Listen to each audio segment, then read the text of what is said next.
સામાજિક વિજ્ઞાન ધોરણ 6 પાઠ 13 અને ભાગ 3 એમાં આપણે જંગલો વિશેની વાત કરતા હતા. હવે આવી મેંગ્રુવ જંગલો. તો એના વિશે એક પહેલો પોઈન્ટ, સમુદ્રની ભરતીના ખારા પાણીમાં વિકસે છે. પોઈન્ટ 2 કે પશ્ચિમ બંગાળ, ગુજરાત, અંદમાન નિકોબારના ટાપુઓના સમુદ્ર કિનારે જોવા મળે છે. આવા જંગલો આવેલા છે. ગંગાના મુખ ત્રિકોણ પ્રદેશોમાં આવા સુંદરવન આ પ્રકારનું જંગલ છે, જે સુંદરી નામના વૃક્ષોથી નામ પડ્યું છે.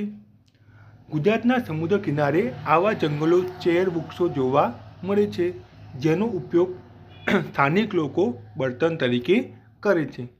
પ્રશ્ન 28, જંગલી બકરીઓ ક્યાં જોવા મળે છે? તો હિમાલય અને નીલગિરીની પર્વતોમાં. 29, હાથી અને એક સિંગી ભારતીય ગેંડા ક્યાં જંગલોમાં મુક્ત રીતે વિહારતા જોઈ શકાય છે? તો અસમના જંગલોમાં. કેરળ અને કર્ણાટક રાજ્યના જંગલો શેના માટે જાણીતા છે? તો જંગલી હાથીઓ માટે જાણીતા છે. કચ્છ, સુરેન્દ્રનગર અને પાટણના સૂકા ક્ષેત્રોમાં શું જોવા મળે છે? તો ઘુડખર જોવા મળે છે.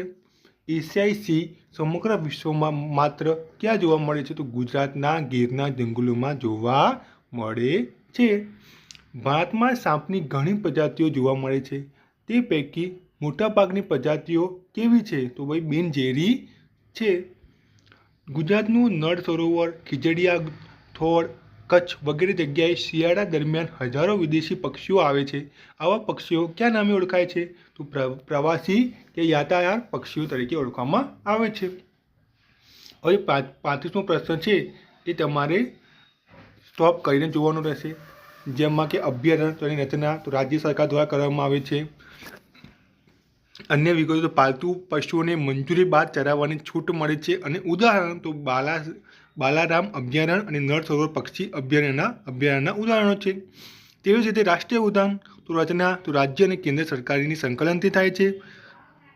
જેનામાં પાલતુ પશુ હોય તેમને ચરાવવાની સંપૂર્ણ પ્રતિબંધ હોય છે.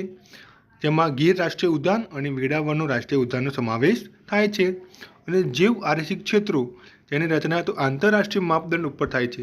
તેમાં તમામ બહારની પ્રવૃત્તિઓ સંપૂર્ણપણે બંધ હોય છે. અને કચ્છનું રણનું આંશિક ક્ષેત્ર, નીલગિરીનું ક્ષેત્ર જે દક્ષિણ ભારતમાં આવેલું છે તેનો સમાવેશ થાય છે. આ એક પ્રશ્ન તમે સ્ટોપ કરીને જોઈ શકો છો. Thank you. લાઇક, શેર અને કમેન્ટ કરવાનું ભૂલતા ના.